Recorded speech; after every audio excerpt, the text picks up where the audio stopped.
기도하겠습니다.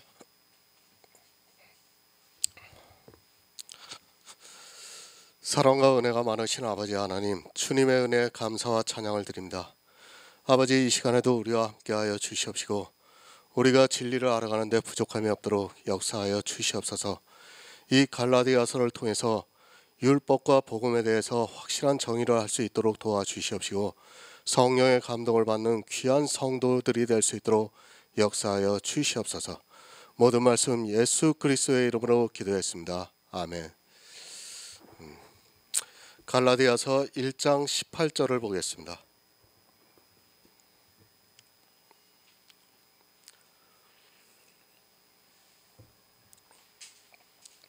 제가 읽어드리겠습니다.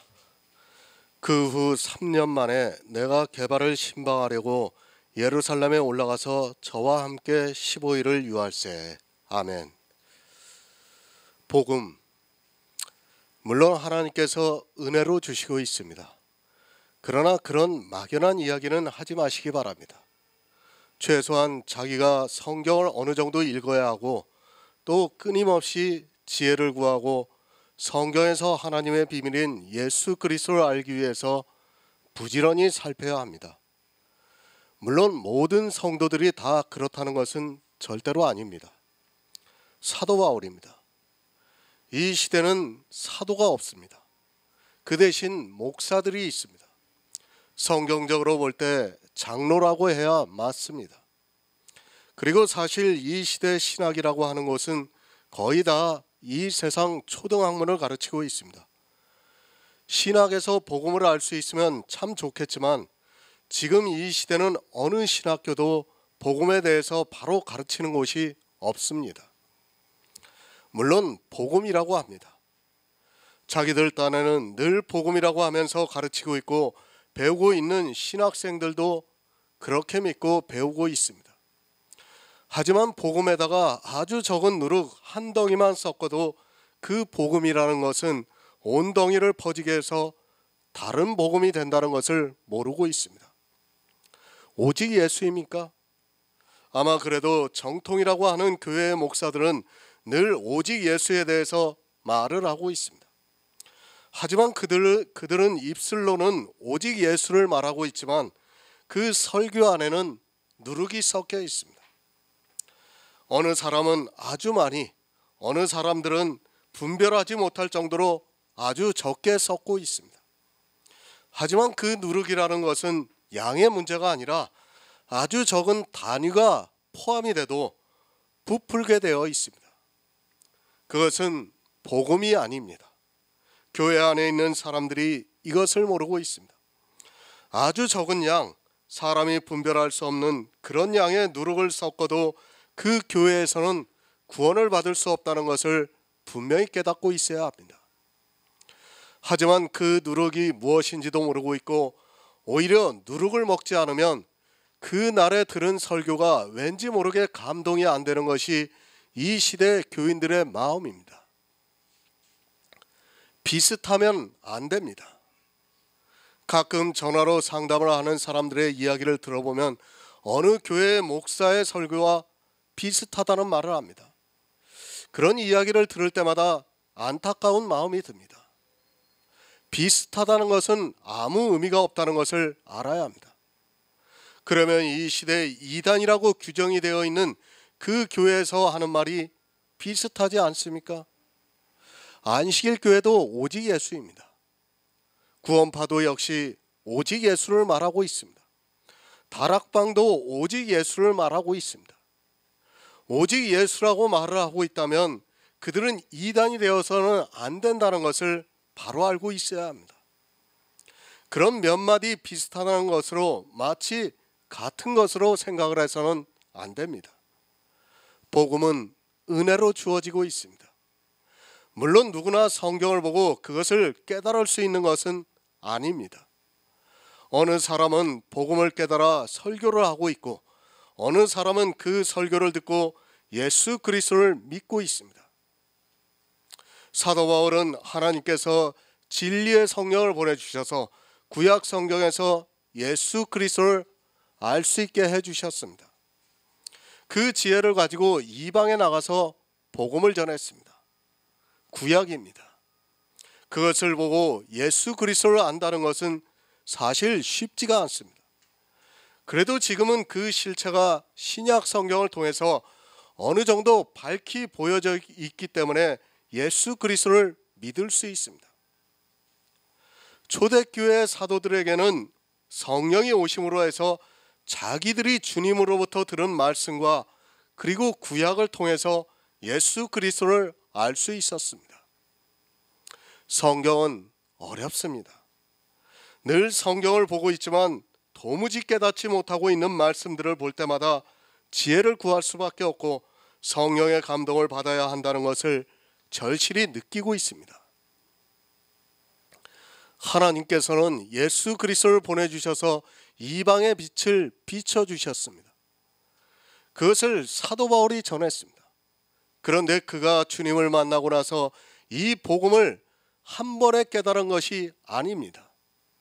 분명히 성경에는 아라비아로 갔던 때가 기록이 되어 있습니다. 아라비아로 가서 성경에서 예수 그리스도의 은혜를 알고 난 후에 그는 다시 다메섹으로 돌아와서 예수 그리스도를 전했다고 말씀을 하고 있습니다. 아라비아에 있었습니다. 성경을 해석하는 사람들은 아라비아에 있어야 합니다. 그 지명을 말씀하는 것이 아니라 그곳과 같은 곳에 있어야 한다는 말씀입니다. 저 역시도 많은 시간이 필요로 했습니다. 그것이 한두 해가 아니라 아마도 10년 이상의 시간이 걸렸던 것으로 생각이 됩니다. 그런 시간이 있었기 때문에 하나님께서 은혜로 복음을 깨닫게 해주셨습니다. 사도 바울은 하나님의 일꾼으로서 특별한 사람임에는 틀림이 없습니다. 그를 이방의 사도로 어머니 태로부터 택정을 하셨습니다. 신약 성경에 없던 그때에 이방의 복음을 전한다는 것은 사실 쉬운 일이 아닙니다. 정말 구약에 계시된 하나님에 대해서 정확하게 알지 못하면 그저 이스라엘의 하나님으로밖에 보이지 않기 때문에 전할 수가 없습니다. 제가 요즘 율법을 많이 해석하고 있는데 정말 그래요. 정말 그 율법을 보고 예수 그리스도를 안다는 것은 거의 불가능합니다. 그런데 그래도 우리는 지금 신약 성경에서 예수 그리스도가 계시가 되었기 때문에 신약 성경을 통해서 구약을 해석할 수가 있어요. 그런데 사실 초대교회는 그렇지가 않았어요. 신약 성경이 없었기 때문에 구약을 보고 그 구약의 말씀을 가지고 복음을 전했다는 거예요. 참 그런 것을 볼 때는 그 당시의 사도들에게는 정말 하나님의 은혜가 특별히 임했다고 봐야 합니다. 지금 이 시대는 신약 성경을 보면서도 그것을 깨닫기가 정말 힘이 듭니다. 새 번역을 보겠습니다.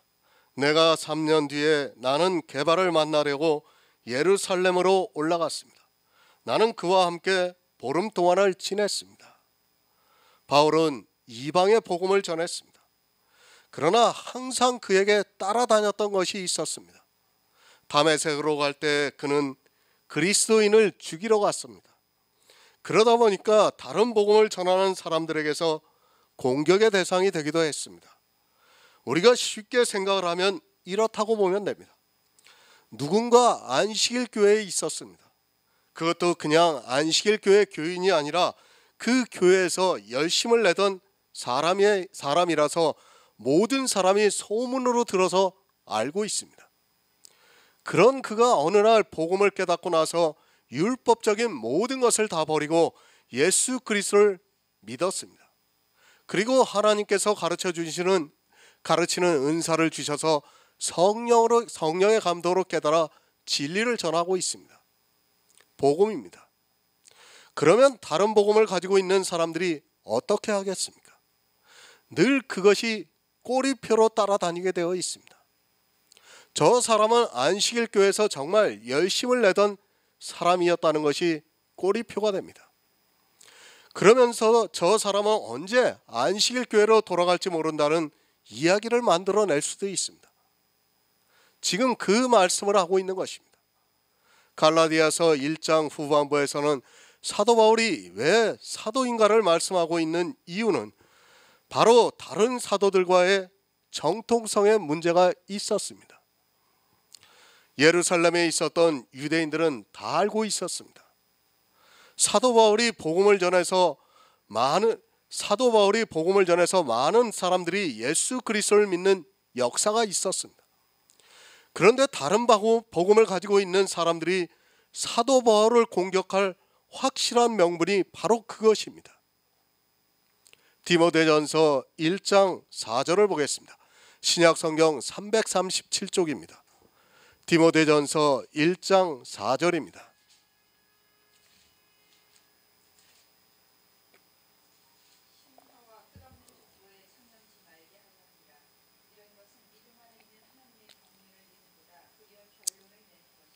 아멘. 사도 바울이 베드로를 만난 것을 말씀하고 있습니다. 사도 바울은 주님께서 자기를 사도로 세우셨다는 것을 늘 말씀하고 있습니다. 그러나 주님이 살아계실 때 사도로 부르심을 받은 사람들에 대해서는 이미 사람들이 다 알고 있습니다. 예루살렘 교회가 있었기 때문에 그 교회를 통해서 다 알고 있었습니다. 족보 이야기입니다.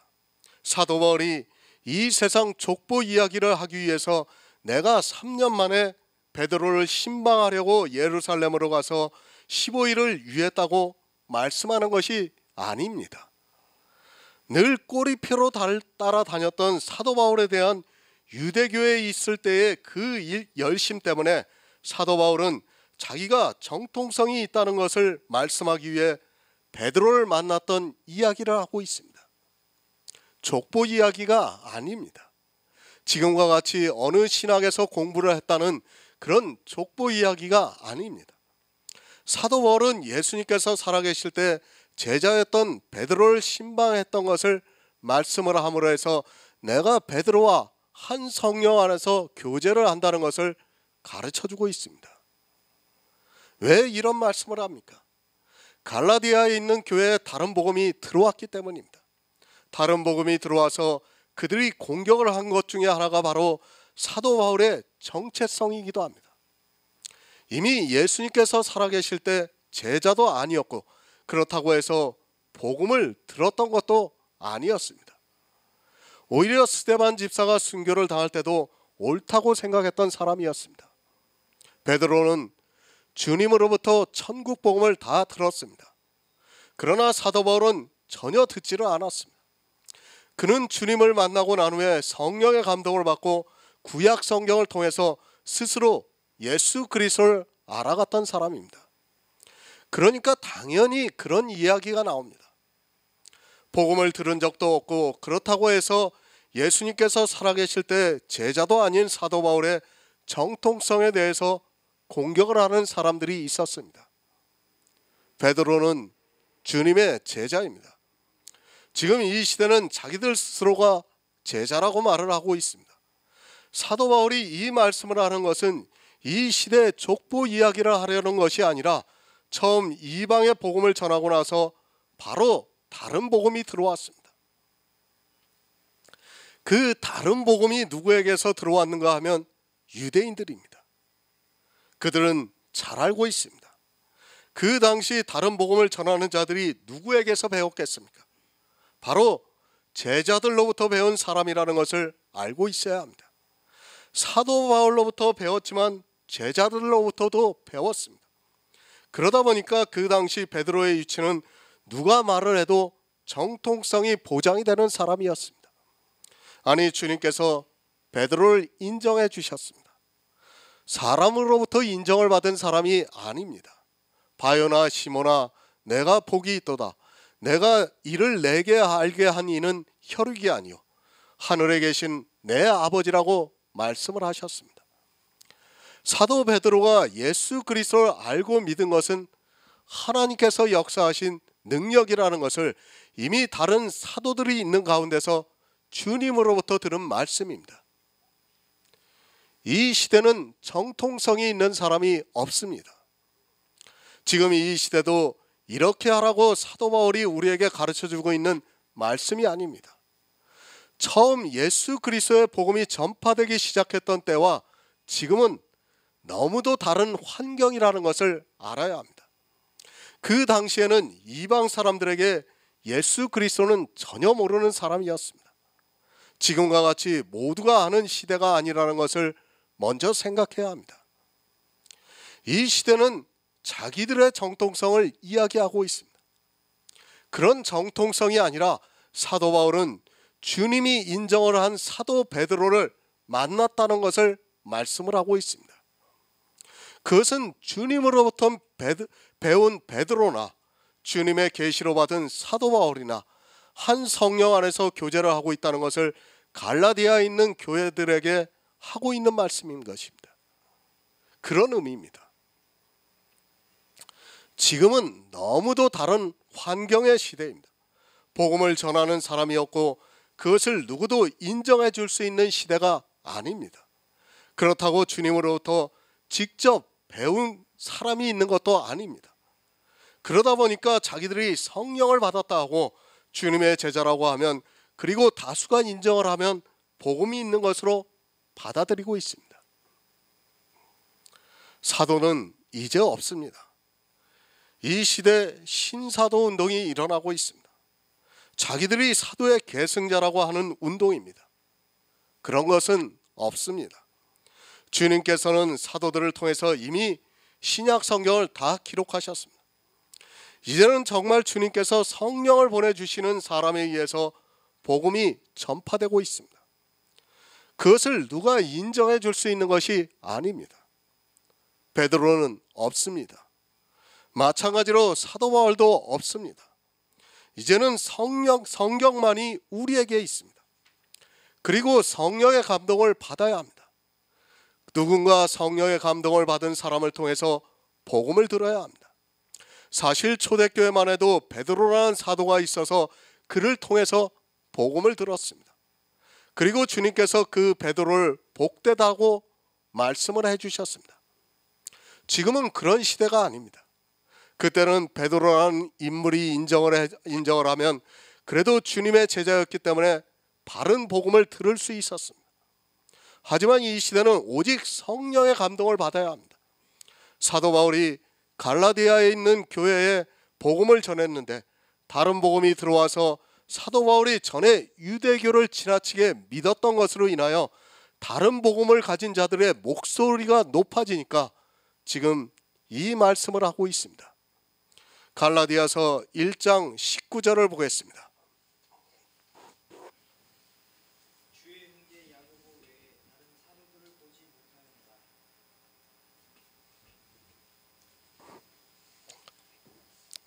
아멘. 새 번역을 보겠습니다. 그러나 나는 주님의 동생 야고보 밖에는 사도들 가운데 아무도 만나지 않았습니다. 12사도입니다. 그 중에 가룟 유다가 예수님을 팔고 스스로 목숨을 끊었습니다. 그리고 주님께서 사도 바울을 따로 불렀습니다. 앞에서 말씀을 드렸지만 사도 바울은 다른 사도들과는 다릅니다. 다른 사도들은 예수님으로부터 직접 천국 복음을 들었지만 사도 바울만 오직 성령의 감동으로 구약 성경에서 예수 그리스도를 알아갔습니다. 그것을 16절에서도 말씀을 하고 있습니다. 다른 사도들은 예수님을 따라다니면서 3년 반 동안 천국 복음을 들었습니다. 물론 그렇게 들었더라도 성령이 오시기 전에는 그들이 아무것도 할 수 없었다는 것을 알고 있습니다. 하지만 성령이 오시자 그 모든 것이 생각이 났다고 성경에서 말씀을 하고 있습니다. 사도 바울이 왜 이런 말씀을 하고 있는가를 알아야 합니다. 우리가 갈라디아서를 보면 율법으로냐 믿음으로냐는 말씀을 하고 있습니다. 사도 바울은 오직 성령의 감동으로 이 모든 복음을 깨달았다는 것을 가르쳐주고 있는 말씀입니다. 15일 동안 베드로와 함께 있었다 해도 그 기간 동안에 주님께서 3년 반 동안 가르쳐 주신 천국 복음을 다 나누었을 가능성은 거의 없습니다. 그렇지 않습니까? 아마 그런 정도는 되었을 것입니다. 예수 그리스도의 복음에 대한 기초가 되는 것은 나누었고 한 성령 안에 있다는 것을 확인을 했을 것은 분명합니다. 그러나 사도 바울이 지금 1장에서 이 말씀을 하고 있는 것은 내가 주님으로부터 이방의 사도로 복음을 전하는 직분을 받았다는 것과 그 직분을 받아서 복음을 전할 때 성령의 감동으로 성경에서 깨달았다는 것을 말씀을 하고 있습니다. 갈라디아서의 주제이기도 합니다. 물론 종과 아들이라는 주제도 있습니다. 그러나 그 주제보다는 갈라디아서는 율법의 행위로냐 듣고 믿음으로냐 하는 것이 더 큰 주제라고 생각을 하고 있습니다. 다른 사도들은 주님으로부터 배운 것이 성령이 오셔서 생각나서 성경을 기록했습니다. 그러나 사도 바울은 주님으로부터 듣지 않고 오직 성령의 감동으로 복음을 전했고 또 성경을 기록했습니다. 율법입니까? 복음입니까? 그것을 가르쳐주기 위한 갈라디아서의 시작이라고 보면 맞습니다. 사도 바울은 주님의 부르심을 받았고 또 성령의 감동으로 자기 안에 그리스도가 나타나는 역사가 있은 후에 이방의 복음을 전했다는 것을 강조하기 위해서입니다. 무슨 말씀입니까? 내가 성령의 감동을 받은 사도라는 말씀입니다. 내가 사도 베드로나 다른 사도들이나 그런 사람들을 만나서 복음을 들은 것이 아니라는 것을 말씀하고 있습니다.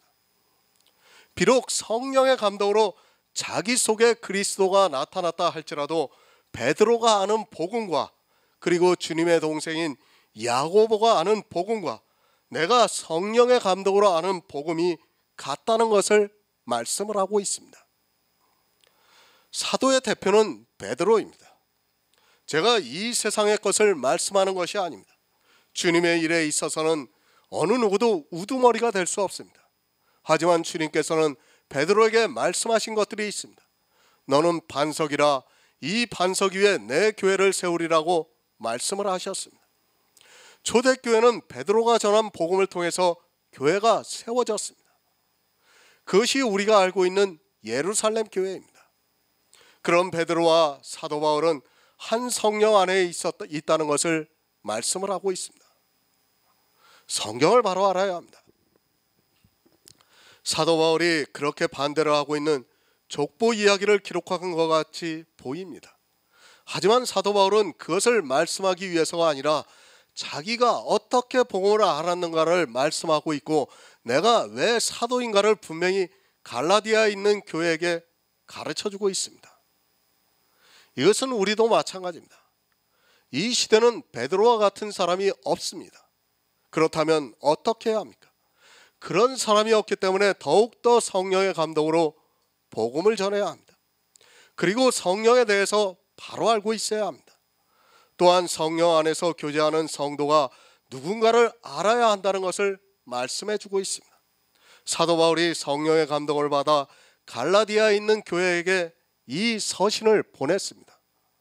종과 아들, 율법과 복음, 율법의 행위와 성령의 감동. 사도 바울은 갈라디아에 있는 교회에게 편지를 보내면서 이것에 대해서 명확하게 말씀을 하고 있습니다. 가장 중요한 것이 바로 성령의 감동이라는 것을 가르쳐주고 있는 말씀입니다.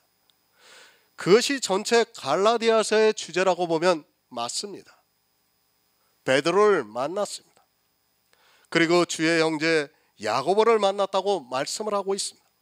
그리고 그 외에 다른 사도들을 만나지 않았다고 말씀을 하고 있습니다. 우리가 잘 알아야 하는 것이 있습니다. 신약 성경을 기록한 사람들을 보시기 바랍니다. 전부 다 사도들입니다. 그러나 한 사람만이 다릅니다. 바로 주의 형제 야고보입니다. 그가 누군가야 하면 야고보서를 기록한 야고보입니다. 왜 이 말씀을 하고 있습니까? 물론 갈라디아서가 기록이 되고 난 후에 야고보서가 기록이 된 것으로 알고 있습니다. 성경학자들이 추정하는 연대를 보면 갈라디아서가 기록이 되고 7, 8년이 지난 후에 야고보서가 기록이 되었습니다. 물론 이런 것은 아무 의미가 없다는 것을 잘 알고 있습니다. 그리고 언제 기록이 되었고 또 누가 기록을 했는가도 중요하지 않습니다. 그러나 분명한 것은 야고보서의 저자입니다. 물론 갈라디아서가 기록이 되고 난 이후에 야고보서가 기록이 되었다는 것이 모든 학자들의 일관된 주장입니다. 지금 이 시대 모든 신학자들이나 목사들이 어떻게 생각을 하고 있습니까? 저는 이런 말씀을 볼 때마다 성경이 얼마나 오묘한가를 새삼 느끼게 됩니다. 베드로를 만났습니다. 그리고 주의 형제 야고보를 만났습니다. 물론 두 사람이 당시 예루살렘 교회에서 중요한 위치에 있었던 것은 분명합니다. 하지만 베드로는 주님께서 교회가 어떻게 세워지는가를 말씀해 주셨습니다. 그리고 이 시대 가장 문제가 되는 성경이 바로 야고보서입니다. 그 야고보서를 주의 형제인 야고보가 기록을 했습니다. 로마서는 교리서입니다. 그리고 갈라디아서는 로마서의 교리를 조금 더 확실하게 율법과 복음을 통해서 말씀해 주고 있습니다. 로마서가 큰 교리서라면 갈라디아서는 작은 교리서라 해도 좋을 것 같습니다.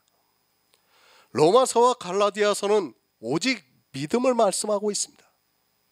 그런데 야고보서는 어떻습니까? 야고보서 2장 26절을 보겠습니다. 신약성경 373쪽입니다. 야고보서 2장 26절입니다.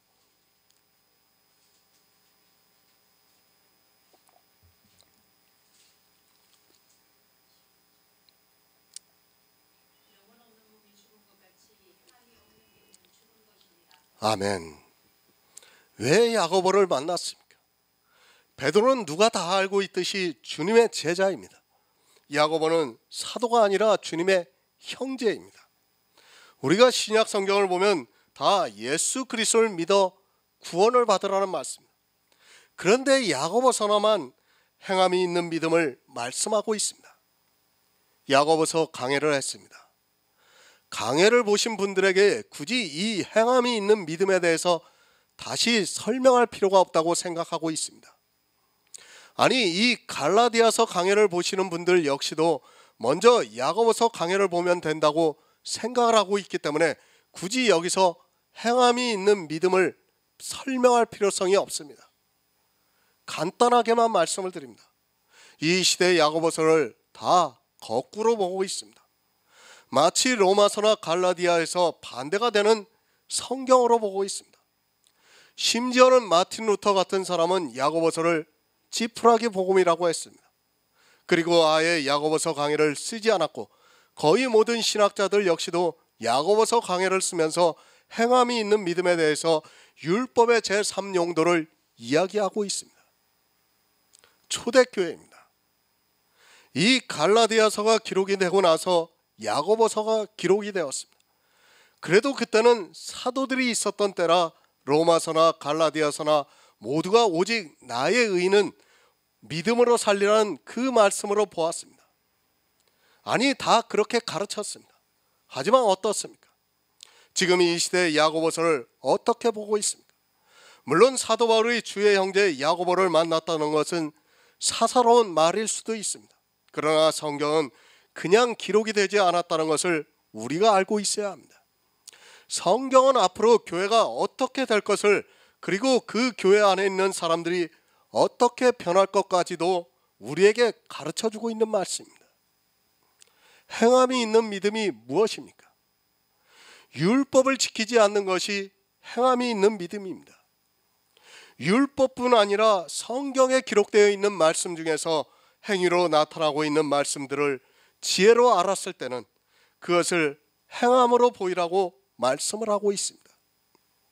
그러니까 행위를 하라는 말씀이 아니라 행위를 하지 말라는 말씀입니다. 성경 중에서 가장 강한 믿음을 요구하는 것이 바로 야고보서입니다. 야고보서를 바로 알아야 합니다. 내가 로마서를 알고 갈라디아서를 안다고 해서 구원을 받았다고 하지 마시기 바랍니다. 야고보서를 바로 해석하지 못하는 사람은 로마서와 갈라디아서를 다 안다 해도 아무 의미가 없습니다.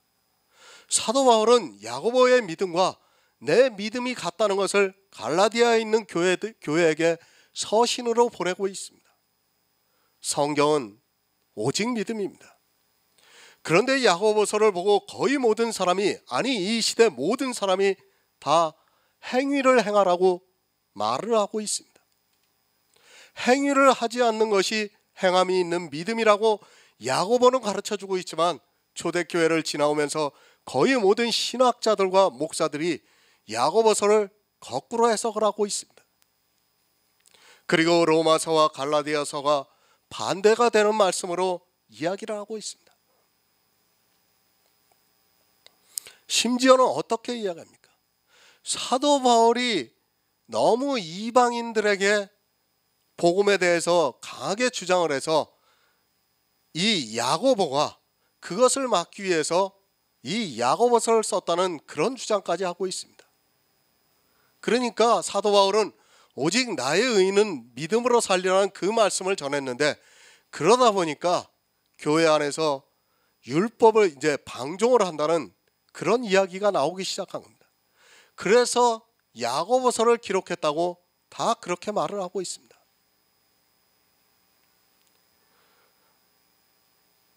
사도 바울이 로마서를 통해 오직 믿음을 말씀하고 있습니다. 그리고 갈라디아서를 통해서 믿음이 있는 성도는 율법의 행위가 아니라 성령의 감동으로 믿는다는 것을 가르쳐주고 있습니다. 신약의 모든 성경은 그래도 오직 믿음을 말씀하고 있습니다. 그런데 야고보서 때문에 다른 성경까지도 억지로 해석을 해서 행위가 있어야 한다고 하면서 다시 종으로 만들고 있습니다. 야고보를 왜 만났습니까? 야고보서의 말씀과 사도 바울의 말씀이 같다는 것을 가르쳐주고 있는 말씀입니다. 하나님께서는 이 시대 야고보서를 어떻게 해석할 것을 미리 아셨다고 할 수 있습니다. 초대교회가 지나오면서 아니 사도들이 복음을 전하기 시작한 그때에 벌써 다른 복음이 들어왔습니다. 사람들이 야고보서를 어떻게 봅니까? 아마도 니케아 공회가 있기 전부터 야고보서는 다른 복음이 되었을 것입니다. 사도 바울이 갈라디아에서 말씀을 하고 있는 다른 복음이 다른 것이 아니라 바로 야고보가 기록한 말씀이 다른 복음이라는 것을 알아야 합니다. 야고보서를 바로 해석하지 못한 상태에서는 야고보는 다른 복음이 되고 맙니다. 그렇지 않습니까? 지금 사도 바울하고 야고보서를 바로 해석하지 못하는 사람들하고는 완전히 다른 복음이 되는 것입니다. 율법을 지키라고 하는 것이 다른 복음입니다. 그런데 이 시대에 야고보서를 보면 율법을 지켜야 한다고 주장을 하고 있습니다. 그러면 사도 바울이 전한 로마서나 갈라디아에서 말씀하고 있는 복음과 배치가 되기 때문에 야고보서는 다른 복음이 되고 마는 것입니다. 이 시대 모든 목사들이 해석하는 야고보서는 사도 바울이 말씀하고 있는 다른 복음이라는 것을 알아야 합니다. 행함이 있는 믿음입니다. 그것은 오직 나의 의인은 믿음으로 살리라는 사도 바울의 말씀보다 더 강력한 믿음을 요구하고 있습니다. 율법을 지키지 않는 것이 행함이 있는 믿음이라고 야고보는 말씀을 하고 있습니다. 그런데 이 야고보서를 보면서 이 시대는 율법을 지켜야 한다고 주장하고 있습니다. 더구나 로마서나 갈라디아에서 사도 바울이 너무 이방에 관대하게 복음을 전해서 야고보를 통해서 기록하게 했다고 말을 하고 있습니다. 왜 못 깨닫습니까? 다른 복음이 무엇이라는 것을 갈라디아서를 통해서 가르쳐주고 있습니다. 율법의 단 한 가지라도 지키는 것이 다른 복음이라는 말씀입니다. 만약에 야고보가 율법을 지키라고 해서 행함이 있는 믿음을 기록했다면 사도 바울과 야고보는 다른 복음을 전하고 있습니다. 그렇지 않습니까? 성경에서 서로 다른 복음을 전하고 있는 것이 됩니다. 사도 바울은 예수님이 살아계셨을 때의 제자가 아닙니다. 야고보도 형제였지만 마찬가지입니다. 그런 두 사람이 서로 다른 복음을 성경을 통해서 말씀하고 있다면 우리는 더 이상 예수 그리스도를 믿을 필요가 없다는 것을 깨달아야 합니다. 성경 자체가 다른 복음인데 어떻게 성경을 보고 예수 그리스도를 믿을 수 있겠습니까? 복음은 하나입니다. 오직 예수 그리스도만이 복음입니다. 그분만이 우리에게 복된 분이라는 것을 성경이 가르쳐주고 있습니다. 하지만 이 시대 사람들은 성경을 가지고 해석하면서 서로 다른 복음을 만들고 있습니다. 갈라디아에서 율법을 지키면 다른 복음이라고 사도 바울이 말씀하고 있는데 야고보서의 행함에 있는 말씀을 율법을 지키는 것이라고 말을 하고 있습니다. 사도 바울은 분명히 말씀을 하고 있습니다. 사도나 하늘로부터 온 천사라도 우리에게 전한 복음 외에 다른 복음을 전하면 저주를 받을 것이라고 말씀을 하고 있습니다. 그리고 그 다른 복음이 율법을 지키는 것이라고 말씀을 하고 있습니다. 만약에 야고보가 다른 복음을 전했다면 저주를 받아야 합니다. 그리고 우리는 그 저주를 받는 성경을 보아서는 절대로 안 됩니다. 야고보가 다른 복음을 전했습니까? 절대로 아닙니다. 오히려 사도 바울보다 더 강력한 복음을 전했습니다. 만약에 그가 이 시대 목사들이 해석하는 것과 같이 율법을 지키라고 했다면 사도 바울의 말씀과 같이 저주를 받아야 하고 저주를 받아야 하는 자가 기록한 것은 절대로 성경이 될 수 없습니다. 야고보서 1장 1절을 보겠습니다. 신약성경 371쪽입니다. 야고보서 1장 1절입니다.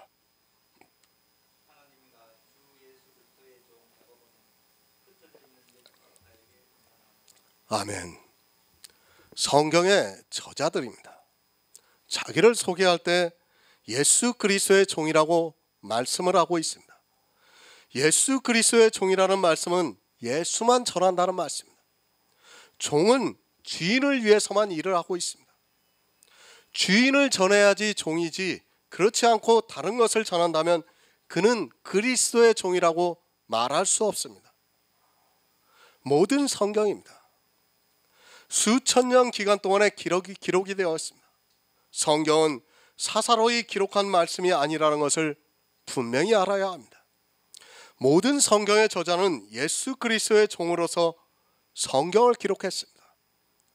예수님께서도 이 성경이 내게 대해서 기록했다고 말씀을 하고 있습니다. 그런데도 안타깝게도 이 시대는 야고보서를 다른 복음으로 만들었습니다. 아니, 저주를 받습니다. 사도 바울은 내가 너희에게 전한 복음 외에 다른 복음을 전하면 사도라도 저주를 받는다고 말씀을 하고 있습니다. 갈라디아서를 기록하면서 왜 사도 바울이 자기가 만난 두 사람을 기록했는가를 생각해 보시기 바랍니다. 베드로를 안 만났으면 어떻습니까? 베드로는 그렇다 해도 주의 형제 야고보는 만날 이유가 없습니다. 하지만 만났습니다. 그리고 갈라디아서나 야고보서나 같은 복음이라는 말씀입니다. 다른 성경은 그래도 야고보서와 같이 해석을 하지는 않습니다.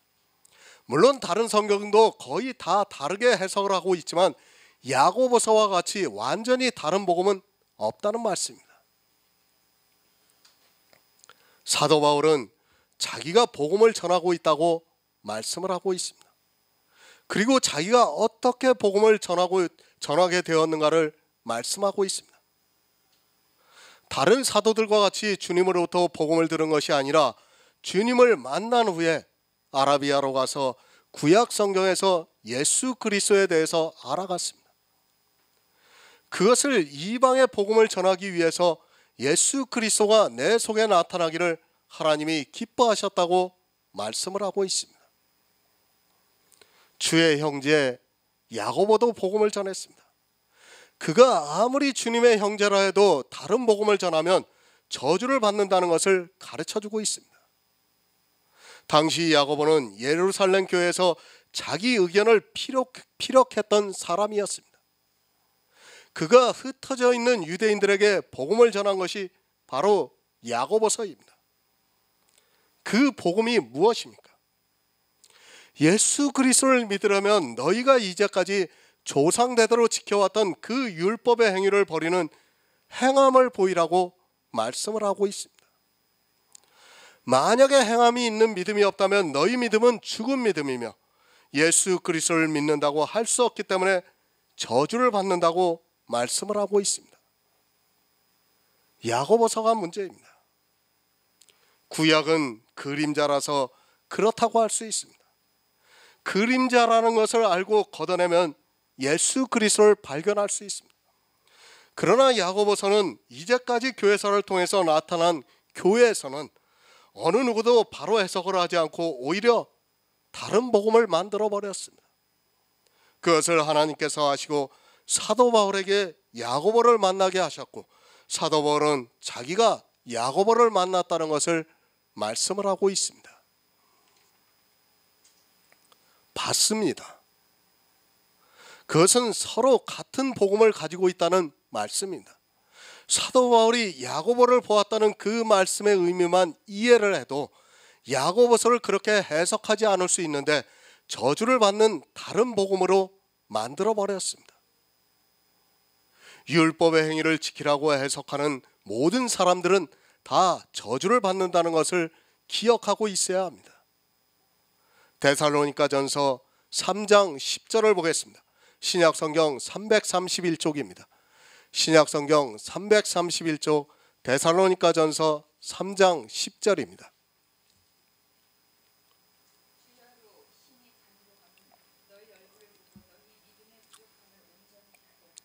아멘. 주의 형제 야고보를 보았습니다. 왜 보았는가를 말씀하고 있습니다. 베드로의 믿음과 야고보의 믿음과 사도 바울의 믿음이 동일하다는 것을 말씀을 하고 있습니다. 베드로, 야고보, 사도 바울은 서로 다르게 주님을 만났습니다. 그리고 서로 다르게 주님을 알았습니다. 사도 바울이 그래서 베드로를 보았고 야고보를 보았습니다. 갈라디아에 있는 교회에게 왜 이 말씀을 쓰고 있는가를 깨닫기 바랍니다. 굳이 사도 바울이 누구를 보았다는 것을 기록할 필요가 있겠습니까? 그러나 주님의 제자들의 대표인 베드로를 만난 것은 그들과 동일한 믿음을 받았다는 것을 말씀하고 있고, 또 주의 형제 야고보를 만난 것은 지금 이 시대 야고보서를 보는 사람들에게 가르쳐주고 있는 말씀입니다. 믿음입니다. 사도 바울이 데살로니가 교회 안에 있는 성도들에게 내가 너희 얼굴을 보고 믿음을 온전케 하기 위해서라고 말씀을 하고 있습니다. 너의 믿음의 부족함을 온전케 하기 위해서 얼굴을 본다고 말씀을 하고 있습니다. 이와 마찬가지로 사도 바울이 야고보를 만났습니다. 야고보도 복음을 전하는 자입니다. 사도 바울도 역시 복음을 전하는 자입니다. 서로 얼굴을 보았다는 것은 복음에 대해서 이야기를 했다는 말씀이고, 다른 말씀이 없으면 동일한 믿음이 있다는 말씀이기도 합니다. 이 시대 야고보서를 다른 복음으로 만들고 있는 모든 사람은 사도 바울의 말씀과 같이 저주를 받게 됩니다. 야고보도 분명히 예수 그리스도의 복음을 전했습니다. 그런데 어떻게 되었습니까? 같은 성경을 보고 있지만 저주를 받은 자는 율법을 행하라는 말씀으로 보고 있고, 예수 그리스도를 믿는 성도는 율법을 버리는 행함을 보이는 것으로 보고 있습니다. 이 말씀 하나 때문에 결국 그 생명이 구원을 받기도 하고 또 저주를 받기도 합니다. 얼마나 안타까운 일입니까? 사실 이 야고보서 행함이 있는 믿음, 그 말씀 하나 때문에 지금 이 시대에 거의 다 율법주의에 빠졌다고 해도 틀린 말이 아닙니다. 사도입니다. 그리고 주님의 형제입니다. 그들이 만나서 무엇을 했겠습니까? 사사로운 감정을 가지고 만난 것이 아니라 복음에 대해서 서로 이야기했을 것이 분명하고, 사도 바울은 갈라디아서를 통해서 야고보가 동일한 믿음을 가졌다는 것과 그가 쓴 야고보 역시 복음이라는 것을 우리에게 가르쳐주고 있습니다. 기록한 시기는 중요하지 않습니다. 성경은 성경이 답을 해주고 있습니다. 만약에 야고보가 정말 율법을 지키는 행함이 있는 믿음을 보이라고 요구를 했다면 아마도 사도 바울은 야고보를 더 이상 보지 않았을 것이 분명합니다. 그리고 굳이 갈라디아에서의 야고보를 보았다고 기록하지도 않았을 것이 분명합니다.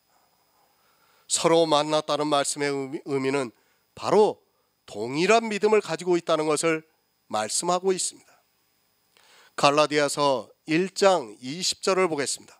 신약성경 303쪽입니다.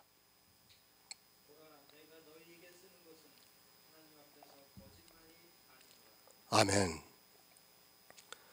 공동 번역을 보겠습니다.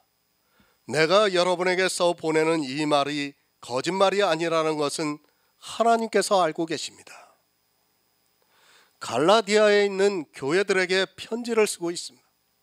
사도 바울이 왜 갈라디아서를 쓰고 있는가 하면 다른 복음이 교회 안에 들어와서 미혹을 하고 있기 때문입니다. 다른 복음을 주장하는 자들은 앞에서 말씀을 드린 대로 사도 바울의 정체성까지도 의심을 하고 있습니다. 그러니까 주님이 살아계실 때 사도들은 다 알고 있는데 사도 바울은 그때 바리새인이었다는 것을 알고 있습니다.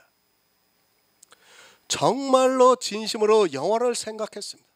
사도 바울은 교회의 복음을 전했고 그 복음이 변질되는 것을 안타까워했습니다.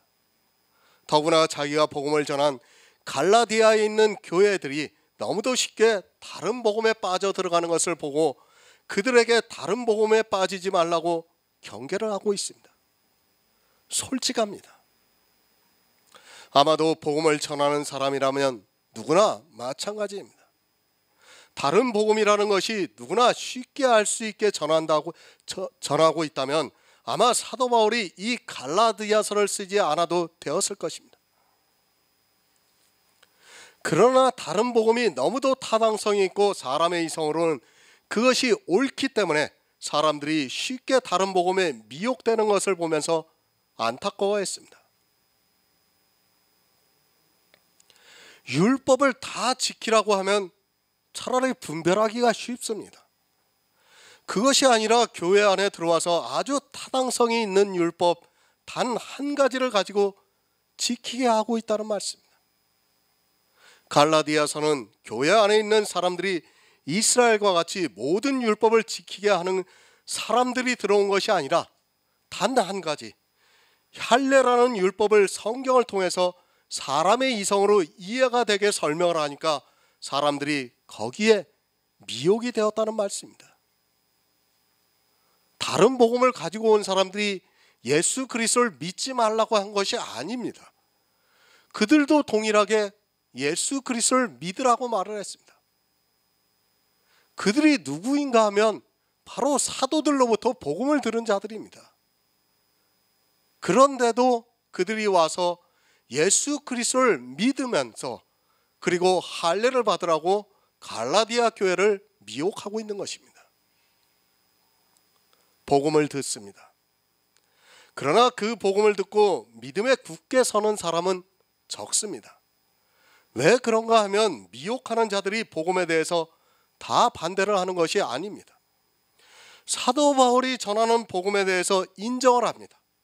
그러나 그 중에 단 한 가지 성경적으로 이해를 시키고 있습니다. 예수 그리스도를 믿습니다. 그리고 율법을 폐했습니다. 그런데 아주 사소한 단 한 가지를 가지고 그것을 지키게 하고 있습니다. 갈라디아서는 바로 이 단 한 가지의 율법을 지키게 하는 갈라디아에 있는 교회에 있는 사람들에게 보낸 편지라는 것을 분명히 알고 있어야 합니다. 이렇게 단 한 가지의 율법을 가지고 이성적으로 접근을 하다 보니까 사람들이 쉽게 미혹이 되고 있습니다. 지금 교회를 보시기 바랍니다. 얼마나 많은 율법을 지키고 있는가를 깨달아야 합니다. 그것이 처음부터 그렇게 되었다고 생각하지 마시기 바랍니다. 처음부터 11조를 내고 주의를 지키며 새벽 예배를 드렸다고 생각하지 마시기 바랍니다. 단 한 가지 율법이 사람의 이성에 납득이 되도록 설명을 해서 지키게 하니까 그것이 결국에는 지금의 율법으로 왔다는 것을 알아야 합니다. 11조가 어디서 왔습니까? 유럽의 교회가 11조를 냈습니까? 그리고 미국의 교회들이 11조를 냈습니까? 착각하지 마시기 바랍니다. 그들은 11조를 내지도 않고 11조는 이미 폐해진 율법이라고 알고 있었습니다. 그리고 그것을 행함이 있는 믿음으로 보이고 있었습니다. 그런데 어떻습니까? 미국에서 우리나라에 복음이 전파될 때 온 것이 무엇입니까? 주일이라는 것이 왔고 또 성탄절과 추수감사절이 왔습니다. 그런 누룩이 단 한 가지가 오니까 초대교회를 지나오면서 유래를 찾아볼 수 없는 11조의 열광을 하는 한국교회가 탄생이 되었다는 것을 알아야 합니다. 교회 안에 헌금의 종류만 해도 10여 가지가 넘고 있는 것을 보게 됩니다. 왜 이런 일을 합니까? 11조를 하다 보니까 성전을 건축하다고 하면서 건축 헌금을 하고 있고, 선교를 한다고 하면서 선교 헌금을 하고 있고, 또 추수감사절이 너무 감사해서 추수감사절 헌금을 하고 있고, 심지어는 성경에 있는 문자를 보고 1,000번째 헌금을 만들어서 내고 있습니다. 아마도 교회는 계속해서 헌금을 만들어낼 것이 분명합니다. 이것이 바로 다른 복음을 가진 폭발력입니다. 하나가 들어오면 온 덩이를 퍼지게 만들고 있습니다. 사도 바울이 그 할례 하나 때문에 이 갈라디아서를 기록했다고 생각하지 마시기 바랍니다. 그 할례를 시작으로 해서 여러 가지 다른 복음들이 들어올 것을 너무도 잘 알고 있기 때문에 사도 바울이 지금 다른 복음에 대해서 말씀을 하고 있고, 내가 사도로서 너희에게 복음을 전한다고 하면서 내가 전한 것이 참말이라고 말씀을 하고 있습니다. 할례를 받는 것이 타당합니까? 할례를 받지 않는 것이 타당합니까? 물론 이 시대는 할례에 대해서 이야기를 하지 않고 있습니다. 그러다 보니까 갈라디아서를 오해를 하고 있어요. 마치 이스라엘의 할례 한 가지를 가지고 초대교회에 들어온 것으로 생각을 하는 거예요. 그러니까 이 시대는 할례를 안 받으니까 우리하고는 아무 상관이 없는 것으로 생각을 하고 있어요. 그것이 아니에요. 그 할례 하나가 지금 이 시대의 주일이고 11조고 여러 가지의 그런 율법이라는 것을 바로 알고 있어야 합니다. 주일을 지키는 것이 타당합니까? 주일을 지키지 않는 것이 타당합니까? 제가 이런 질문을 하는 것 자체가 잘못입니다. 사람의 이성으로는 그것이 타당하게 생각이 되는 것입니다. 다시 말씀을 드립니다. 성찬식을 하는 것이 타당합니까? 성찬식을 하지 않는 것이 타당합니까? 이 성찬식 하나만 생각해도 이 시대는 아마도 저를 이단이라고 공격할 것이 너무도 분명합니다. 성찬식을 하는 것은 사람의 이성으로 생각할 때 너무도 타당합니다. 더구나 주님께서 너희가 이것을 행하여 기념하라고 말씀을 하니까 지금 이 시대 모든 교회가 다 성찬식을 하고 있습니다. 성찬식 안 하는 교회 들어봤습니까? 아마 저는 못 들어본 것 같아요. 혹시 모르겠습니다. 여호와 증인은 혹시 안 할지 모르겠어요. 여호와 증인은 혹시 안 할지도 모르겠어요. 저도 여호와 증인은 안 가봐서 잘 모르겠습니다. 그리고 성찬식, 여호와 증인에 대한 자료는 봤는데 성찬식에 대해서는 나오지를 않더라고요. 근데 여호와 증인은 유일하신 하나님을 믿으면서 예수 그리스도를 선지자로 믿어요. 선지자로, 그냥 하나의 선지자로밖에 안 봅니다. 그러니까 누구 주장과 같다면 아리우스 주장과 같다고 보시면 됩니다. 그리고 성령의 감동에도 성령도 그냥 하나의 하나님의 역사로 보고 있지 뭐 성령의 감동 그런 것을 인정하지를 않습니다. 그 여호와 증인은.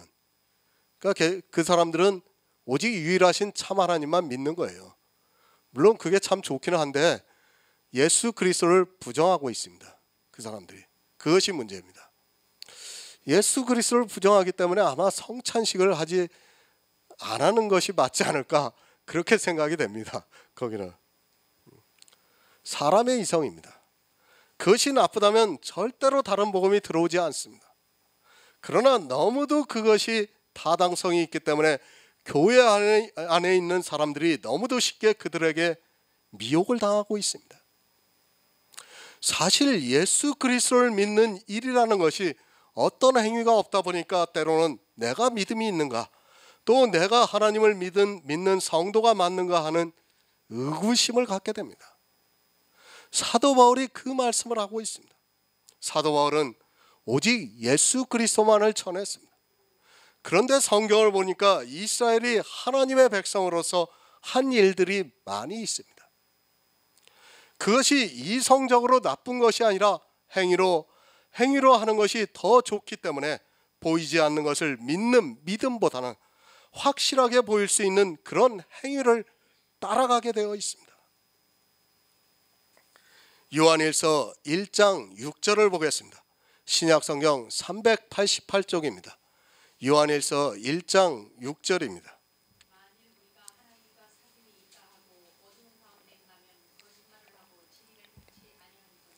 아멘.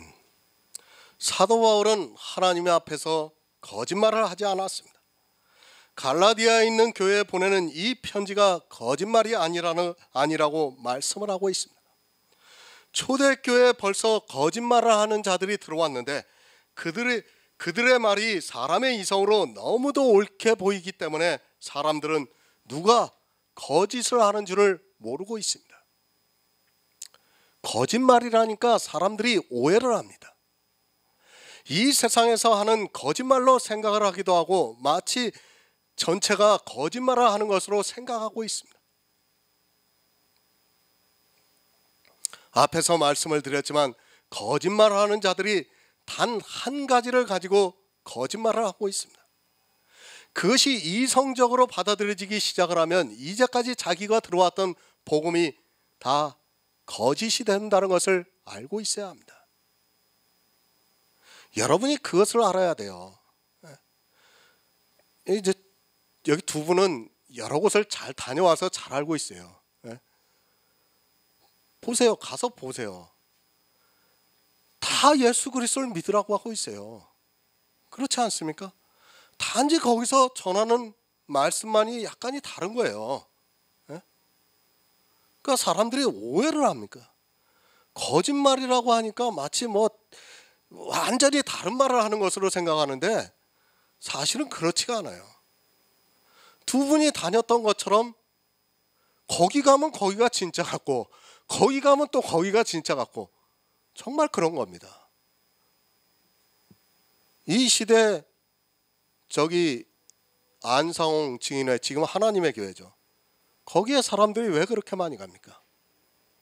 그리고 신천지에 왜 사람들이 그렇게 많이 갑니까? 우리가 생각할 때는 마치 완전히 거짓말만 전하는 것 같죠? 절대 아닙니다. 그 사람들도 나름대로 성경적으로 아주 해박한 지식을 가지고 정확하게 논리적으로 해석을 하고 있어요. 그렇기 때문에 많은 사람들이 거기에 미혹이 되는 겁니다. 마찬가지예요.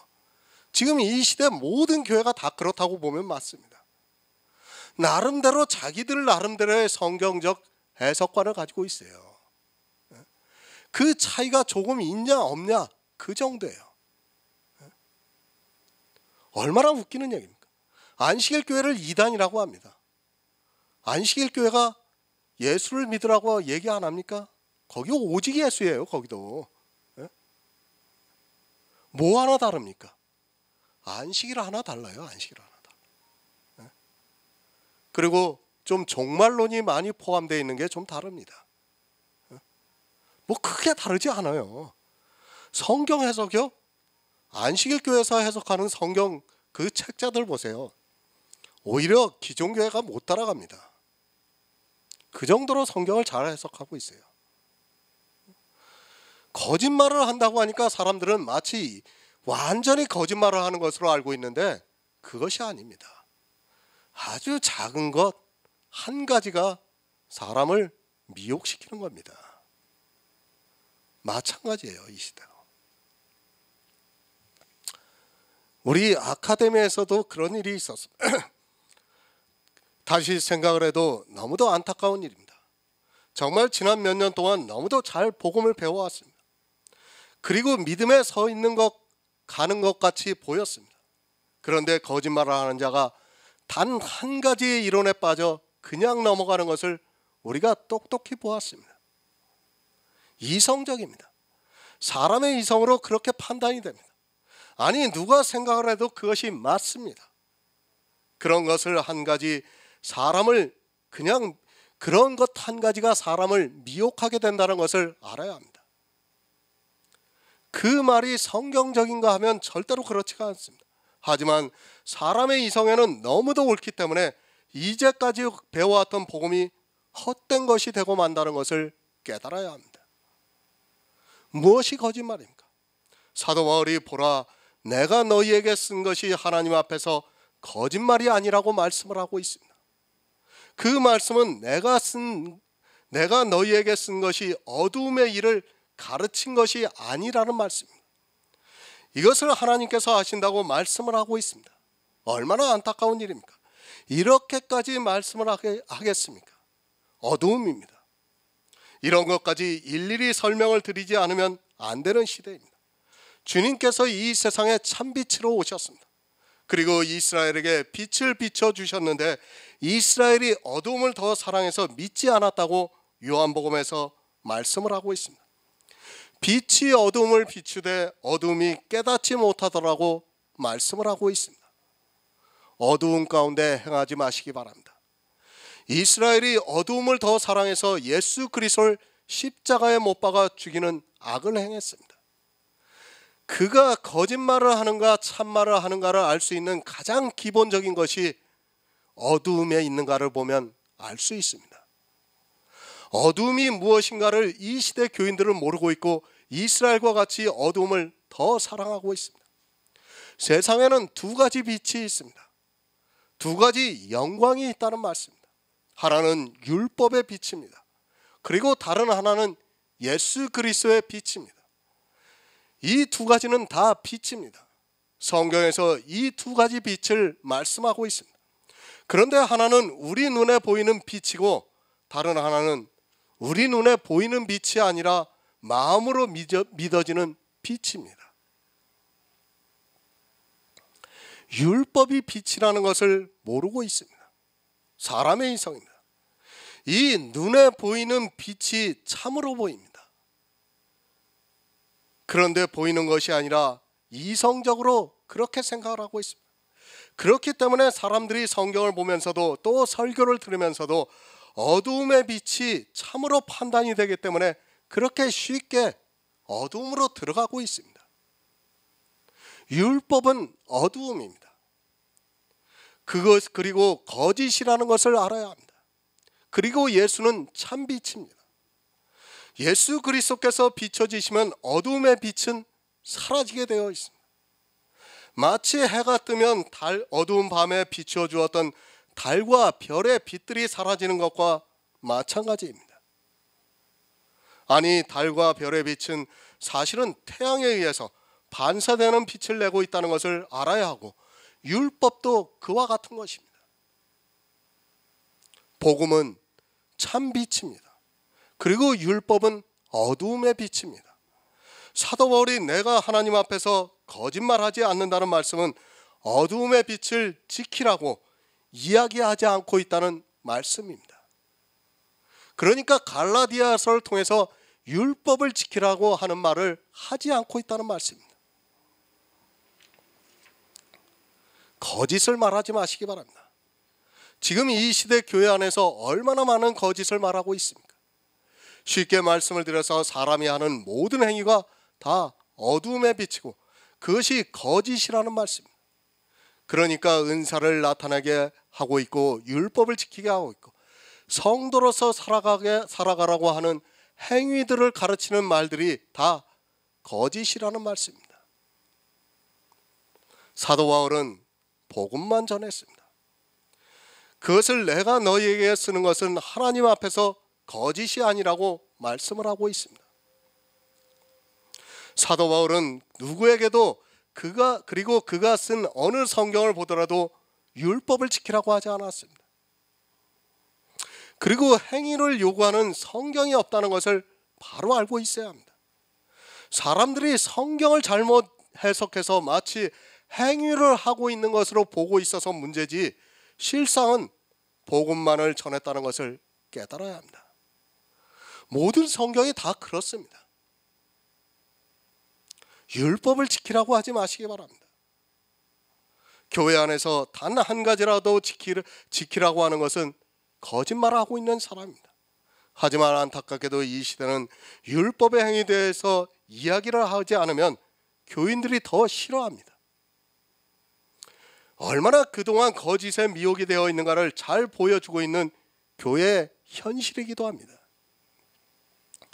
갈라디아서 1장 21에서 22절을 보겠습니다. 신약성경 303쪽입니다.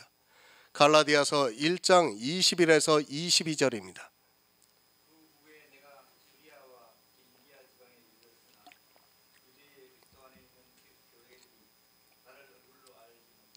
아멘. 새 번역을 보겠습니다. 그 뒤에 나는 시리아와 길리기아 지방으로 갔습니다. 그래서 나는 유대 지방에 있는 그리스도의 교회들에게는 얼굴이 알려져 있지 않았습니다.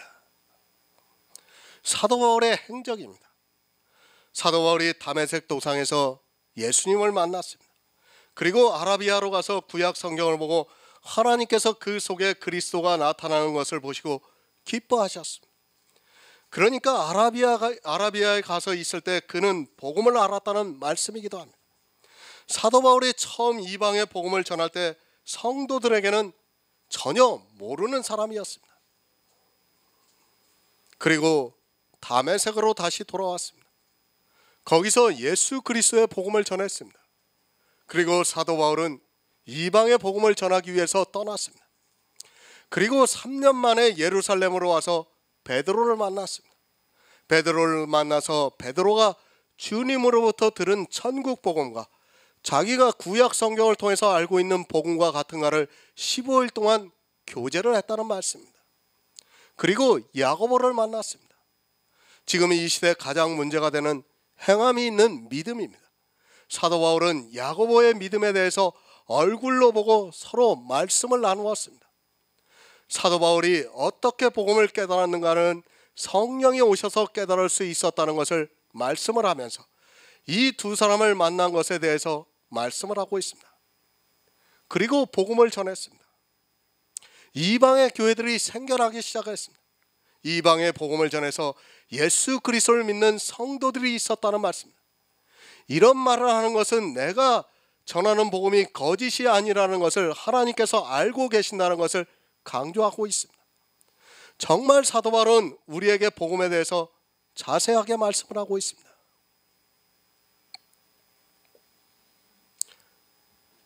사도 바울은 사람을 만나지 않았어요.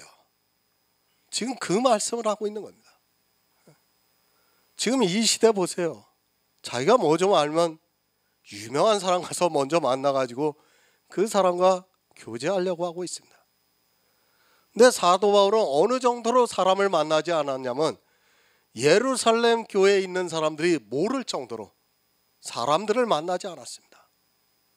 이방의 교회들이 생겨지고 있는데도 예루살렘 교회에 있는 사람들이, 성도들이 모를 정도로 사도 바울은 정말 사람을 만나지 않고 복음만 전했습니다. 지금 그 말씀을 하고 있는 것입니다. 이방의 복음을 전하는 사도입니다. 그가 이방의 복음을 전하기까지의 행적을 말씀하고 있습니다.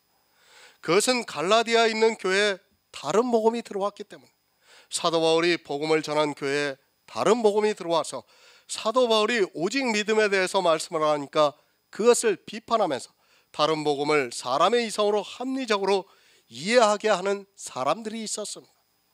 복음을 전한다는 것이 참 어렵습니다. 앞에서 말씀을 드렸지만 다른 복음에 얼마나 사람들이 쉽게 미혹이 되는가를 알아야 합니다. 성경에 기록되어 있는 말씀을 가지고 그것을 사람이 이해할 수 있게 이성적으로 접근을 하면 거의 모든 사람이 다 넘어간다는 것을 사도 바울이 갈라디아서를 통해서 가르쳐주고 있습니다. 사도 바울은 정말 복음을 전하는 일만 했습니다.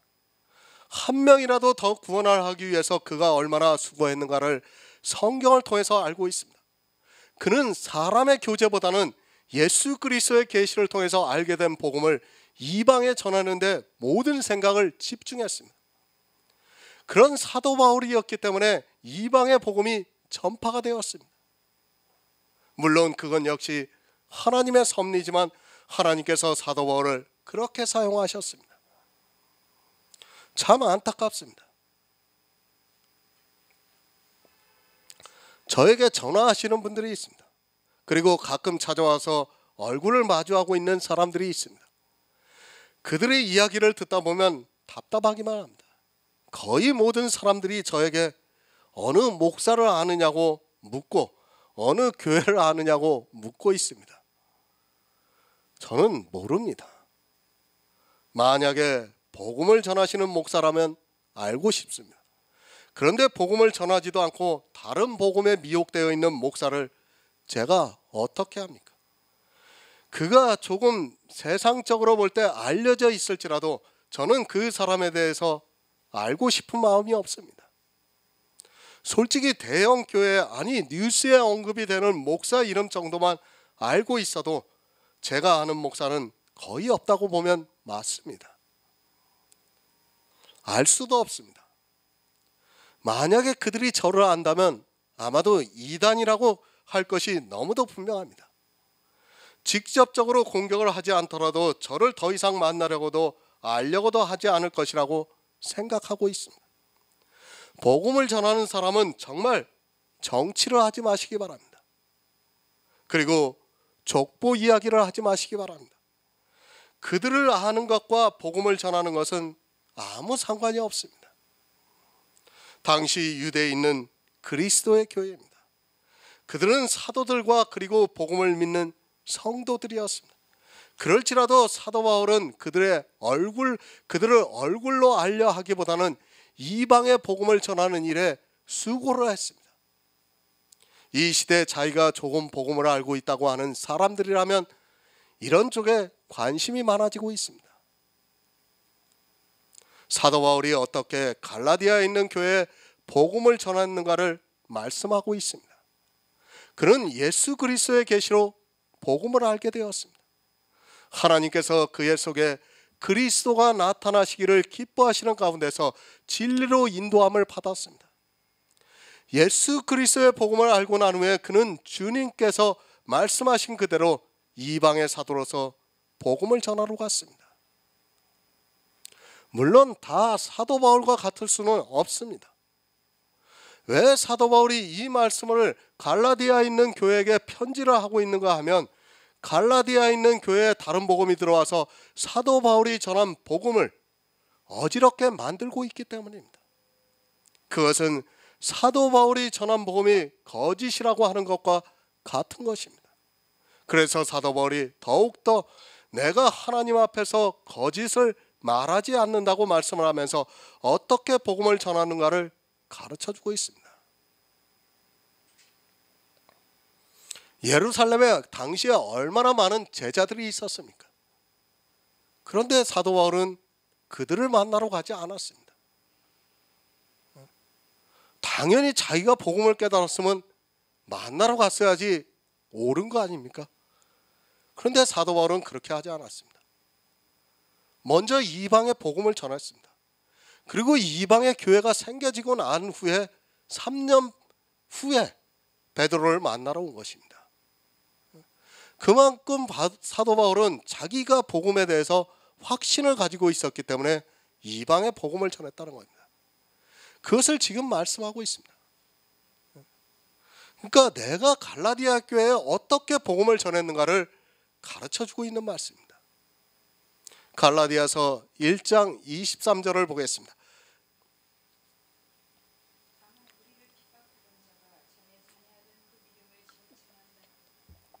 아멘.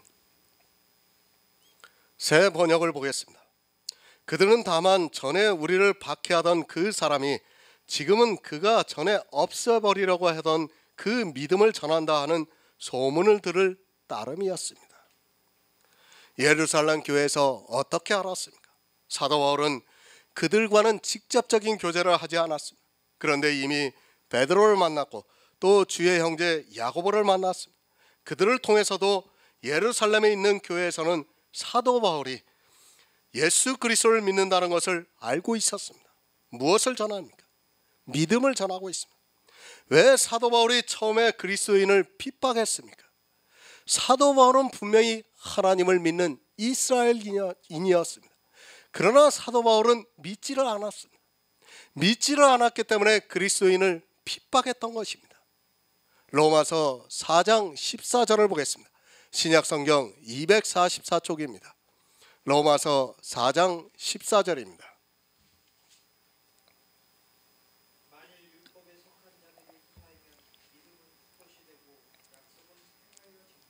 아멘. 성경을 바로 하시기 바랍니다. 성경은 영의 생명에 대해서 말씀을 하고 있습니다. 사람의 이성적으로 볼 때는 율법에 속한 자들이 하나님의 백성과 같이 보입니다. 그러나 실상은 믿음을 가진 자들이 후사라는 말씀입니다. 율법에 속한 자들은 하나님을 믿는 것을 다 겉으로 보이고 있습니다. 그러나 믿음을 가진 성도는 하나님께서 그 마음에서 역사를 하기 때문에 보일 수가 없습니다. 무슨 말씀입니까? 율법에 속한 자들은 반드시 믿음에 있는 성도들을 핍박하게 되어 있다는 말씀입니다. 사도 바울도 율법에 속해 있을 때는 믿음에 있는 성도들을 박해하러 다메섹으로 갔습니다. 그리스도인을 잡아서 죽이려고 열심을 냈습니다. 그것이 하나님을 믿는 일이라고 생각하고 열심을 냈습니다. 기업입니다. 교회 안에서는 그 싸움이 영적으로 이어지고 있습니다. 율법주의는 늘 복음을 전하는 성도를 핍박을 했습니다. 주님께서도 이스라엘이 선지자들을 얼마나 핍박했는가를 말씀을 하고 있습니다. 사도 바울이 율법주의에 있을 때는 이렇게 믿음이 있는 천국의 백성들을 핍박을 했습니다. 그러나 그가 주님께서 부르셔서 이방의 사도로 삼으셨습니다. 전에 핍박하던 믿음입니다. 이 시대도 믿음에 대해서 핍박을 하고 있습니다. 그리스도 편지를 통해서 오직 믿음에 대해서 말씀을 하면 심지어 이단이라고 공격을 하고 있습니다. 오직 믿음에 대해 그들이 왜 그렇게 하고 있는가 하면 바로 율법에 속한 자들이기 때문에 자기들과 원수가 되기 때문에 믿음에 있는 자를 핍박하게 되어 있습니다. 그렇게 했던 사도 바울이 오직 믿음을 전한다는 말을 들었습니다. 그 잔해하던 믿음이 무엇입니까? 예수 그리스도를 믿으라는 말씀입니다. 사도 바울이 이방의 복음을 전하니까 예루살렘에 있는 교회들이 전에 잔해하던 믿음, 예수 그리스도를 믿으라고 하는 복음을 전하고 있다는 말씀을 소문으로 들었다고 말씀을 하고 있습니다. 예루살렘에 있는 교회와 직접적으로 교제가 없었기 때문에 사도 바울이 이 말씀을 하고 있습니다. 오직 믿음이라는 말씀입니다. 왜 오직 믿음입니까? 왜 오직 믿음입니까? 성경이 왜 우리에게 오직 믿음을 가르쳐주고 있습니까? 예수 그리스도를 믿으라고요? 그게 아니에요. 우리는 영의 일에 대해서 알 수가 없어요. 천국에 대해서도 영의 일에 대해서도 우리는 알 수가 없어요. 부활에 대해서 성경에서 말씀하고 있고 천국에 대해서 말씀하고 있지만 우리가 그것을 사람의 이성으로는 알 수가 없어요. 아마 사람의 이성으로 그게 표현이 될 수 있을 것 같으면 하나님께서 믿음이라는 방법을 선택하지 않았을 것입니다. 그것을 모르기 때문에, 아니 그것을 우리의 언어로 표현할 수 없기 때문에 하나님께서는 믿음의 방법을 쓰신 거예요. 그 믿음의 방법이 아니고는 우리가 부활에 대해서, 천국에 대해서 설명할 수가 없어요. 그렇지 않습니까? 그것을 어떻게 설명할 수 있습니까? 아무도 설명할 수 없어요. 우리가 부활이라는 단어는 알고 있어요. 천국이라는 단어는 알고 있어요. 하지만 천국을 어떻게 설명할 수 있습니까? 오직 하면 빌립이 예수님한테 하나님을 보여주셨으면 좋겠다고 말을 하겠습니까? 사람들은 보고 믿으려고 하는 거예요. 보고, 눈으로 보고 자기가 이성으로 알고 믿으려고 하는 겁니다. 그게 아닙니다. 성경에서 믿음을 요구하는 것은 이 영의 일을 밝히 보일 수 없기 때문에 이 믿음을 통해서 영의 일이 믿어지는 역사가 있게 하고 있다는 말씀입니다. 그래서 우리에게 믿음을 말씀하는 거예요. 지금 사도 바울이 그 말씀을 하고 있는 겁니다. 율법주의에 빠지지 마시기 바랍니다. 단 한 가지라도 율법이 있는 지키고 있다면 그는 믿음이 없는 자라는 것을 우리가 바로 알고 있어야 합니다. 그러니까 율법의 방법이 아닌 이 세상 모든 사람의 생각은 어떻습니까? 율법을 잘 지켜야지, 의롭고 선해야지 자기들이 생각하는 천국이든 극락이든 간다고 그렇게 믿고 있어요. 그게 이 세상 사람의 생각이에요. 그러나 하나님께서는 믿음의 방법을 택하신 거예요. 믿음의 방법. 그것을 보여줄 수가 없으니까 우리한테, 그리고 설명할 수가 없기 때문에 믿음의 방법을 선택하신 겁니다. 그것을 바로 알아야 됩니다. 로마서 5장 1절을 보겠습니다. 신약성경 245쪽입니다.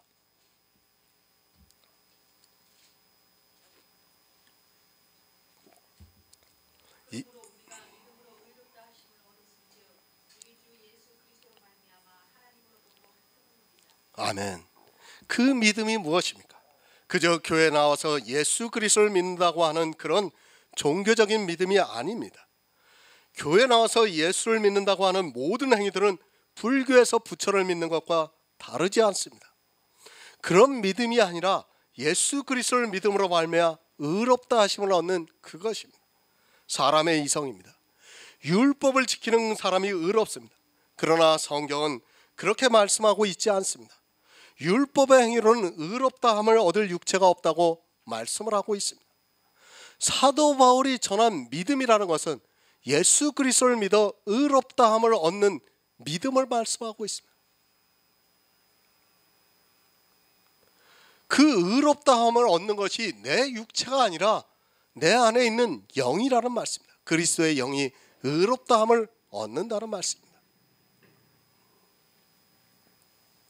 믿음을 전했습니다. 그 믿음은 영생을 얻는 믿음입니다. 율법 외에 나타난 한 의를 통해서 의롭다 하심을 얻고 영생을 얻는 그것입니다. 율법 외에 나타난 한 의를 믿으면 율법을 지켜서는 안 된다는 말씀입니다. 하지만 사람들은 이것을 문자적으로 알고 있고 그저 앵무새처럼 이야기를 하면서 교회 안에서 다른 의, 율법을 지키는데 열심을 내고 있습니다. 그것은 믿음이 아닙니다. 성경은 분명히 말씀을 하고 있습니다. 그리스도를 믿음으로 의롭다 하심을 얻는다고 말씀을 하고 있고, 그렇게 의롭게 된 성도가 구원을 받는다는 것을 말씀을 하고 있습니다. 이렇게 의롭다 하심을 받은 성도는 당연히 다른 의를 말하는 율법을 지키지 않습니다. 이것이 믿음입니다. 사도 바울이 전에는 율법을 지키면서 믿음이 있는 성도들을 핍박을 했습니다. 그런데 이제는 핍박을 하던 그 믿음을 가진 성도들의 믿음을 전하고 있다는 말씀입니다.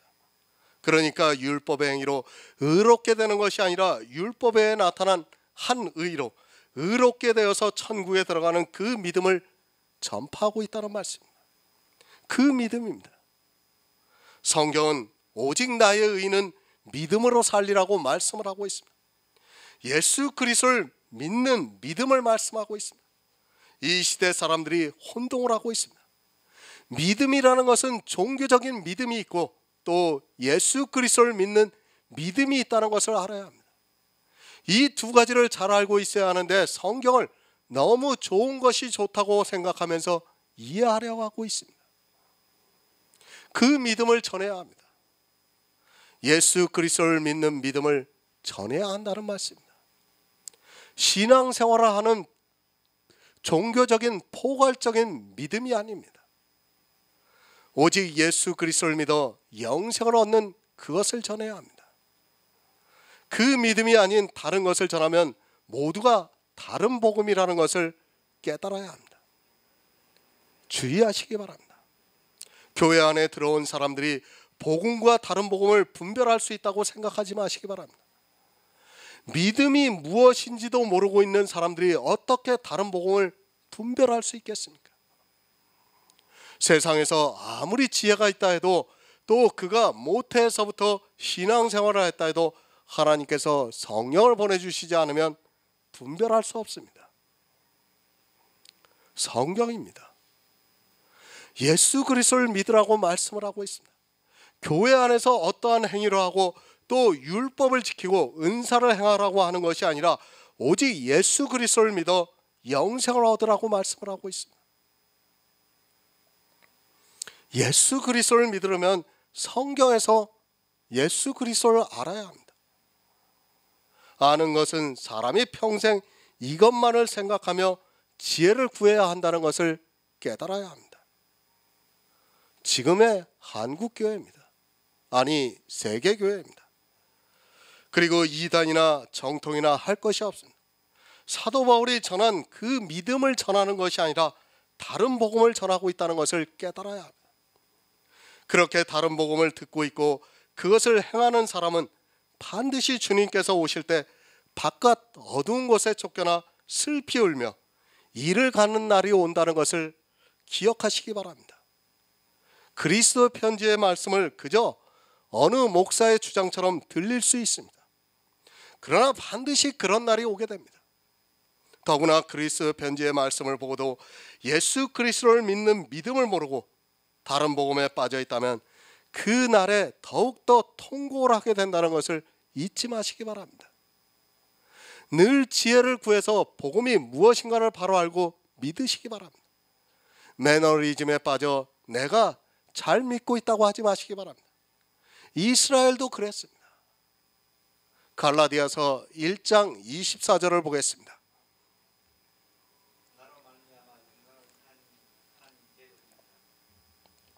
아멘. 공동 번역을 보겠습니다. 그리고 그들은 내가 하는 일을 두고 하나님을 찬양했습니다. 왜 하나님을 찬양했습니까? 사도 바울이 전에 자기들을 찬양하던 그 믿음을 전한다는 것을 보고 하나님을 찬양했다는 말씀입니다. 이방에 예수 그리스도의 복음이 전파가 되고 그것을 통해서 성도들이 있는 교회가 생겨나고 그 안에 구원을 받는 성도들이 더해졌다는 것을 듣고 하나님께 영광을 돌렸다는 말씀입니다. 그 믿음을 전해야 합니다. 다른 것으로 하나님께 영광을 돌리지 마시기 바랍니다. 예수 그리스도를 통해서 영광을 돌려야 합니다. 예수 그리스도의 은혜가 이방에 전해지는 그 일로 하나님께 영광을 돌렸습니다. 지금 교회 안에서는 그것이 아니라 자기들이 하는 행위를 보고 그것으로 영광을 돌리고 있습니다. 아니, 그 믿음에 대해서는 전하지도 않고 있습니다. 입에 바른 말을 하지 마시기 바랍니다. 그저 예수를 믿으라는 그 말 한마디를 하고 오직 예수라고 크게 떠들고 있으면서 거의 대부분의 설교가 다른 복음을 말하고 있습니다. 그러나 교인들은 그저 예수 그리스도를 믿으라는 그 말 한마디를 듣고 마치 복음을 전하는 것으로 생각하고 있습니다. 사도 바울이 복음을 전했습니다. 그것을 듣고 예루살렘에 있던 먼저 믿었던 교회의 성도들이 하나님께 영광을 돌렸습니다. 지금 이 시대에 복음이 사라졌습니다. 아니, 오직 예수는 분명히 말하고 있습니다. 그들은 오직 예수를 자기들의 종교를 위해서 떠들고 있는 말이지 실상은 오직 예수가 무엇이라는 것조차 모르고 다른 복음만 전해지고 있다는 것을 알아야 합니다. 하나님께서는 안 믿는 사람들을 통해서도 역사를 해요. 그렇지 않습니까? 요즘 인터넷에 보세요. 기독교가 얼마나 지탄을 받고 있습니까? 그죠? 오직하면 주 예수라는 말까지 나옵니까? 그 주가 뭡니까? 주식회사.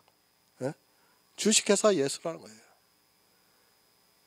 그런 말씀을 들으면 야, 내가 뭔가 잘못하고 있구나 한 것을 깨달아야 하는데 오히려 그 사람들을 반박하면서 저주를 하고 있어요. 사람들이. 분명히 하나님께서는 구약에서도 이방 사람들을 통해서 이스라엘을 책망하기도 했어요. 그런데 사람들은 그것을 깨닫지 못하고 있어요. 교회 안에 있는 사람. 자기들이 잘 믿고 있다고 생각하는 거예요. 그 잘 믿고 있다는 것이 무엇입니까? 다 행위라는 겁니다. 행위. 이 시대는 교회 안에서 정말 복음이 전해지지 않고 다른 복음이 전해지다 보니까 사람들이 그것을 깨달을 수 있는 분별력을 상실해 버렸습니다. 사도 바울의 일입니다. 이 시대 교회 안에서 목사들이 하는 일입니다. 그것이 같다고 생각하지 마시기 바랍니다. 사도 바울이 복음을 전했지만 이 시대 목사들은 다른 복음을 전하고 있습니다. 솔직히 주일이라는 날을 지키라고 하는 그 자체가, 아니 지키고 있는 자체가 이미 그 안에서 전해지고 있는 모든 말들이 다른 복음이라는 것을 알아야 합니다. 전도를 합니까? 그리고 세상에 나가서 선교를 합니까? 그런 모양들을 보면서 마치 교회가 복음을 전하는 것으로 생각하지 마시기 바랍니다. 이미 기독교라는 종교에 미혹이 되어서 자기들의 종교를 전하고 있는 사람들에 불과합니다. 그저 예수라는 이름을 자기들이 전하는 종교를 위해서 사용하고 있을 뿐이지 실제로는 기독교라는 종교를 전하고 있습니다. 이 시대를 보시기 바랍니다. 아주 작은 교회도 자기들이 선교사를 지원한다고 말을 하고 있습니다. 왜 그렇게 하고 있는가 하면 사도 바울과 같이 자기들도 이방의 복음을 전하고 있다는 것을 보여주기 위해서입니다. 교인들이 그런 선교를 하는 것을 보면서 마치 복음을 전하는 것으로 생각하고 있습니다. 그런 것으로 영광을 돌리지 마시기 바랍니다. 다른 복음이 전해지고 있고 기독교라는 종교가 전해지고 있는데 하나님께서 그 영광을 기뻐하시겠습니까? 예수는 그저 자기들의 종교를 위해서 필요한 이름에 불과하지 실제로는 세상 모든 교회는 이미 짐승이 되어서 기독교라는 종교를 믿고 있습니다. 마치 이스라엘이 유대교를 지나치게 믿은 것과 같이 이 시대도 역시 똑같습니다. 복음입니다. 그것은 예수 그리스도를 믿어서 구원을 받는 것입니다. 세상에는 거짓 선지자들이 많이 있습니다.